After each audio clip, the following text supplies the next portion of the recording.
On October 9, 2007, I boarded a plane with a one-way ticket to India. In the material sense of it all, there was no reason to go, but there was something stirring in the chest area, you know what I mean? So for 1 year I traveled, got sick, met lots of locals, got sick again, bought a bike and traveled some more, learned a bunch of meditation techniques, got sick again, for lesser time, trekked the Himalayas with a guitar on my back, and that is where we will stop for a moment. For over a year, I traveled this culturally and spiritually rich land, interacting with locals and travelers, and learned a great deal about myself, my patterns, and the ways of a world so foreign to the norms of my California-based life. And I realized, beliefs shape reality. They can cause illness, religious and spiritual wars, mediocrity, greed, jealousy, and the list goes on and on and on to poverty, something so in your face in India. So I started to think back to all my interactions with these so-called impoverished, and I realized that internally, they lived and expressed themselves in extremely radiant and abundant ways. But externally, the beliefs have kept them living in unfit conditions, and those beliefs are ingrained from birth. Then I began to think about my external abundance, but my internal poverty, my deep-seated fears and judgments, my disempowering beliefs about intimacy, my lack of confidence and freedom of expression, and all the mental barriers that hold me back from sharing my gifts, my ideas and visions, and knowing that I can make a difference. So from that point, I began strengthening new empowering beliefs by doing what I do best, writing songs. After an extensive period of writing, it came, as they say, like a flash in the night. There I was, standing in front of a vast sea of people that were all living their lives to the fullest, and together we were all gesturing our hands in the air to the beat of Brave New World.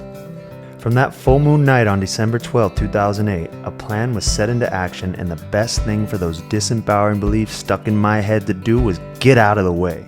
Well, they didn't, but over time, the new empowering beliefs became more integrated, eradicating the limiting ones. During this transformational time, I established an invaluable partnership with my Segev, who shared the vision with me. We moved to Mumbai, played gigs and festivals, did workshops, and shared this music and message with everyone we would come into contact with. And then, the album process began. The first thing we did was set an intention to walk the talk that each song message represents. My collaborative nature led us to recording each song with a different producer from a distinct musical background and a unique set of culturally diverse musicians, taking us on an extraordinary journey across India, Israel, Egypt, and the USA, which is all painted in the seconds of this album. We started at the end of 2009 with the title track, Brave New World. All we knew was that we wanted an anthem, and Mumbai-based producer Tino Francosi delivered that and much, much more. He gave us a foundation to shape the whole album around, and that is exactly what we did. The opening track, Walking Through, was just a funky little acoustic riff that I would freestyle over in villages across India while I walked through all the changes in my life. I would have never imagined that the final version would be a cappella electronica, inspired by my great friend Sid Kuoto in Mumbai, along with Vocal People producer Shai Fishman. To top it off, kids choir. It just felt right, so we went for it. In the next track, we honor the Hindu god of protection, Ganesh, as we move into my personal motorcycle journey through India and the faith that was instilled by coming out alive after ducking and dodging on the chaotic roads. Arranged by Indian producer Miso Das, this track went through 4 studios in India, Israel, and the US before it was finished. Mumbai 2611 was channeled through me from a daughter who died with her father in the tragic event. Come to find out almost 3 years later, the production style and content helped to bring closure to people involved and reminded me our inevitable death is a reason to live. Well-known classical Indian producer Bhavdeep Jaiparwali came in at the last moment to complete the authenticity of the production. In searching, I let it all out, transforming the rage I once had towards spiritual and religious paths, comparing and competing with one another, into the light reflection of the playground we call life.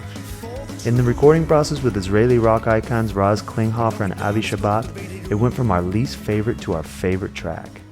High? Well, I'll go straight to the album insert on this one. 3 years, 10,000 miles, and 5,400 meters above the substance-based life I lived in the not-so-distant past, I found myself sluggishly pulling over the final pass of the Annapurna circuit. It was in these moments that the melody of High came to me like a welcome friend there to aid in my completion of the circuit.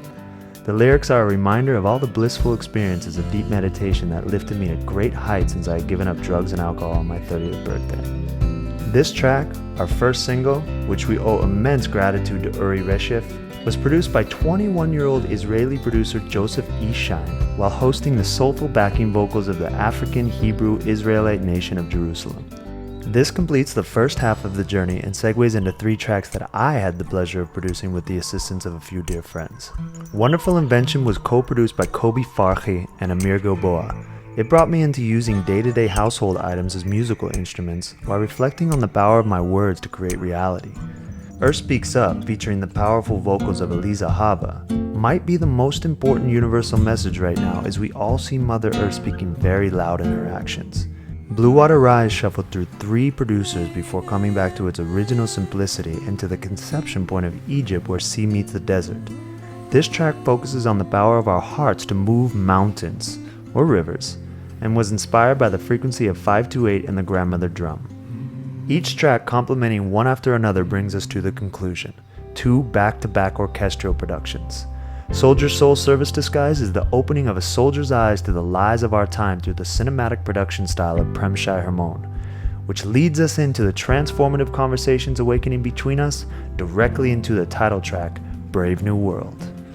This is the 4th and final production of the song, skillfully arranged by Israeli producer Amitai Periente, and serves the vision and our anthem of personal responsibility and empowerment through love in action.